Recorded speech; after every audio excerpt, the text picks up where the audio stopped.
Em nome do Pai, do Filho e do Espírito Santo. Amém. Bom dia.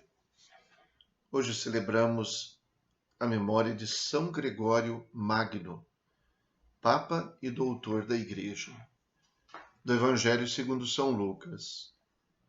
Naquele tempo, os fariseus e os mestres da lei disseram a Jesus: os discípulos de João e também os discípulos dos fariseus jejuam com frequência e fazem orações, mas os teus discípulos comem e bebem. Jesus, porém, lhes disse: os convidados de um casamento podem fazer jejum enquanto o noivo está com eles? Mas dias virão em que o noivo será tirado do meio deles. Então, naqueles dias, eles jejuarão. Jesus contou-lhes ainda uma parábola.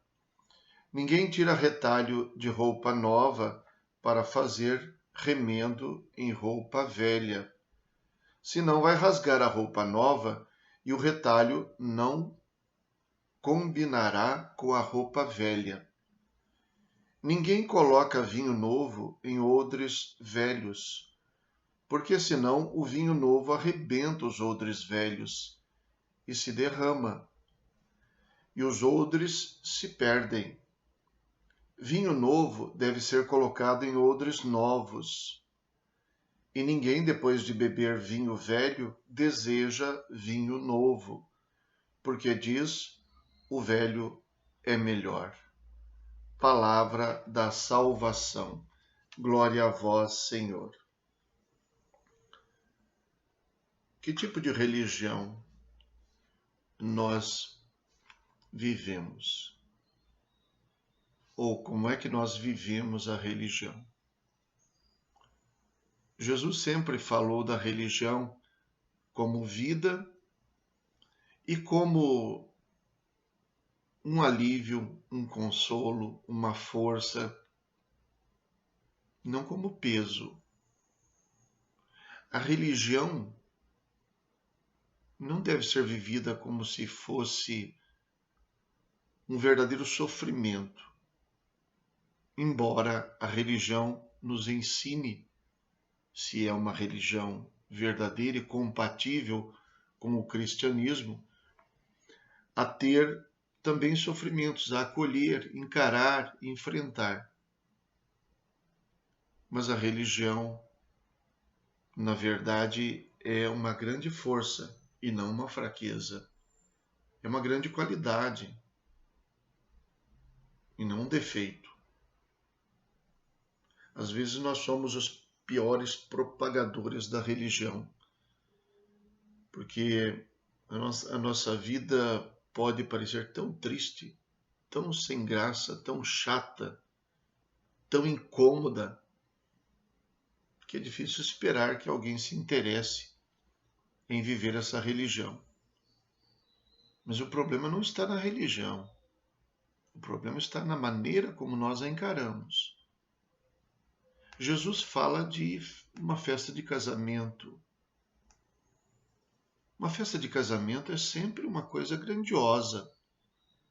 Não só pela festa, mas sobretudo pela grandeza do que se espera de um casamento celebrado. Uma vida, uma nova sociedade constituída, sociedade familiar, a possibilidade de filhos, o ideal e o sonho da felicidade alimentada pelo casal. Participar de uma festa de casamento deve sempre ser para nós uma gratificação, uma alegria. Significa participar da alegria daquela família, um banquete, uma festa. É assim que Jesus fala de religião. E da mesma maneira nós a encaramos assim.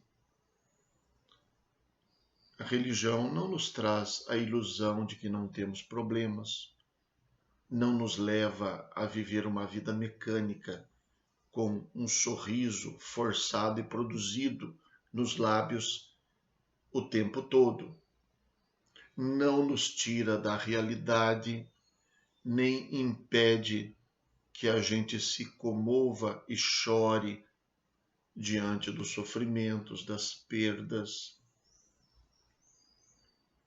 Mas a religião nos dá uma força para viver muito bem as tristezas, os sofrimentos, e para viver também muito bem, inclusive com sobriedade e moderação, as alegrias. Porque até nas alegrias sabemos que existe um tanto de incômodo, porque as alegrias desse mundo passam, e quem vive uma religião verdadeira sabe disso. Então, jejuar por quê? A pergunta dos fariseus e mestres da lei está errada. Por que não jejuar? Jesus inverte a pergunta. Por que jejuar? Porque a religião é um peso? Porque se vive o que se crê na tristeza ou no medo, na insegurança? E Jesus diz não. Eles comem, meus discípulos comem e bebem, porque nós vivemos um novo tempo. O esposo está com eles. Eu estou no meio deles. E, portanto, é um sinal da presença de Cristo entre nós, a alegria. E quando falo alegria, não falo de ilusões, não falo só de entretenimento, falo de paz de espírito, uma alegria que é sóbria o suficiente quando a nossa vida nos leva a rir, e é uma vida cheia, uma alegria cheia de esperança, e que se faz presente também na hora das tristezas, como consolação e, sobretudo, como esperança. Dias virão em que o noivo será tirado. Existe hora para chorar também.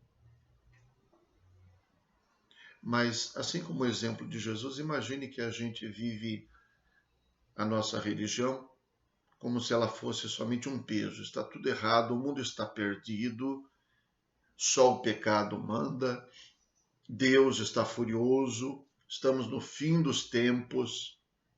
Então vivemos fazendo jejum e penitência, às vezes com medo de castigo, e não fazendo jejum e penitência como a igreja ensina, que são exercícios espirituais. Faço jejum para produzir uma virtude, para produzir um benefício em mim, para me treinar, para me fazer capaz de renunciar, para me fazer melhor, e não para me aprofundar somente no sofrimento. Nós cristãos não fazemos apologia do sofrimento, não, nem Jesus. É por isso que ele sentiu medo e chorou diante da morte, e chegou a pedir ao Pai se era possível não sofrer. E sobrepôs a esse seu desejo de não sofrer um desejo maior de fazer a vontade do Pai, independentemente do sofrimento. Ou seja, assumindo o sofrimento, se fosse esta a maneira que ele deveria obedecer ao Pai e salvar a humanidade. O exemplo de Jesus é muito interessante, porque se eu vivo numa tristeza, se eu vivo numa solidão, se eu vivo somente nessa inquietação constante, eu não me alegro plenamente quando é possível, e com isso eu perco as alegrias da vida também. E eu perco as alegrias, e porque quando as vivo não tenho a consciência tranquila, e quando vem os sofrimentos, então eu me desespero porque as alegrias servem para me animar, para me fortalecer, as consolações das quais nós precisamos, que Deus não nos nega. O exemplo de Jesus é interessante. Eu não vou estragar uma roupa nova para tirar um pedaço de pano dessa roupa nova para consertar uma roupa velha.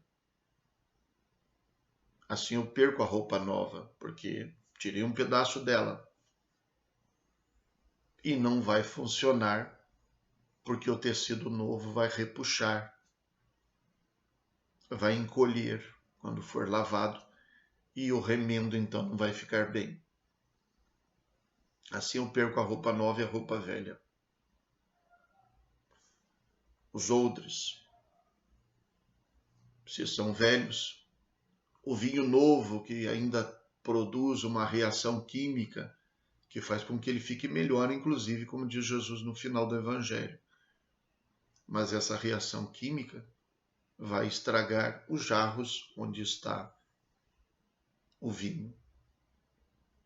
Então perco o jarro e perco o vinho também. A presença de Jesus, eu penso, na nossa vida, pode nos dar o verdadeiro discernimento das ocasiões.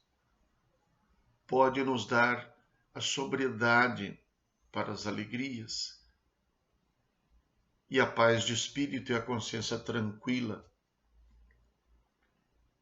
nos momentos em que a gente precisa de consolação. Então, Jesus não nos tira da realidade. Na verdade, ele nos revela com mais clareza a realidade que nós não conseguimos entender. Porque faz parte da nossa vida rir e chorar. Mas nós rimos com sobriedade e nós choramos sem desespero. Porque a marca registrada da nossa fé é que ela nos faz viver bem. Não nos faz perder a vida. Nem perder a vida porque ficamos só lamentando e nem perder a vida porque ficamos só rindo, sem motivo. Ou procurando só motivos para rir.